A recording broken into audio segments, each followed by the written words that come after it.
Naked Truths by John Sean Doyle. In many ways, this is the greatest period of history, yet ours is a culture of longing. The world is, of course, the world, and it's filled with tragedy, hardship, pain, loss, and indiscretion. Yet life expectancy and literacy rates have been steadily rising for decades. We're richer than the dreams of our parents and grandparents. Education, healthcare, and clean water are accessible to billions. Our children have more information at their fingertips than Aquinas and the Church Fathers had in the whole of their lives. On a whim, we can slip off to the airport and slip on warm socks and awake in a world that our ancestors could have never imagined. Diseases have been cured. Rates of violence have plummeted. Even when people are inhumanely cruel, they cannot escape the gaze of a caring world.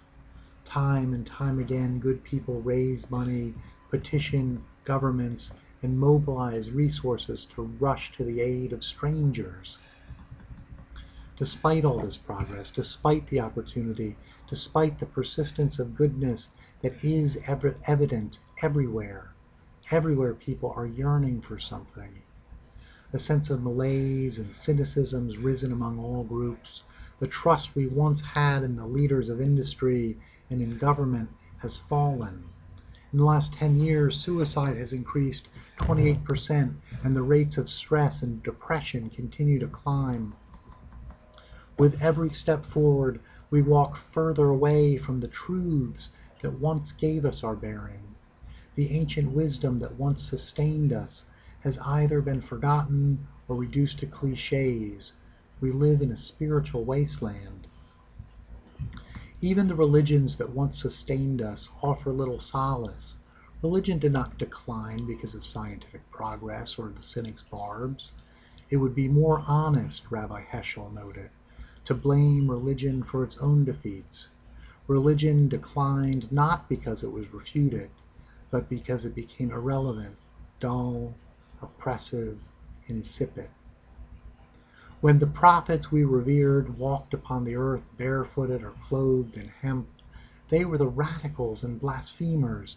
They saw how their churches and synagogues and temples had become more about rules and creeds, about habit and hypocrisy, than about the truths we need to live in this world. And as we go about our every day after day, trading serenity for productivity and meaning for entertainment, every second is filled. When Alexander the Great was busy seeking ends of the world in the great outer sea, he came upon a naked priest meditating on the shores of the Indus River. The legend varies from storyteller to storyteller and across time, language, and culture.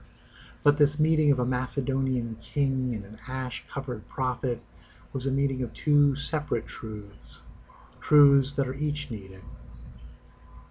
Alexander looked at the gymnosophist sitting there, impoverished, rags over the rib-thin body, and asked what he was doing. "I'm experiencing nothingness," said the gymnosophist. "What are you doing?" "I'm conquering the world," responded Alexander. And they both laughed. They each thought the other was a fool.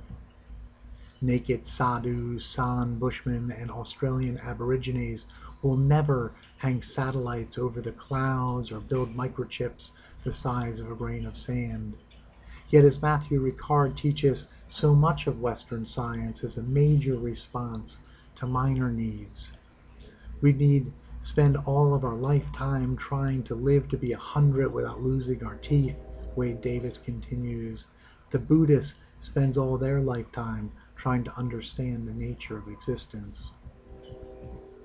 Our scientists, empirical and rigorous in thought, can map the sequence of the genome, but it's the wrinkles on the native shaman's face that map the contours of bliss. Our business leaders, goal-driven and action-oriented, build industries and profit, but it's the simple tenderness between people, the quiet moments of giving to those in need that bring us affective prosperity and a reason for living. Turn off your telephone, walk down by the creek bed and listen. Struggle to find the time-tested truths at the core of every tradition. The church ladies will scoff, thinking that you do not understand. Your cynical friends will sneer, thinking that you've abandoned thought and reason and sense.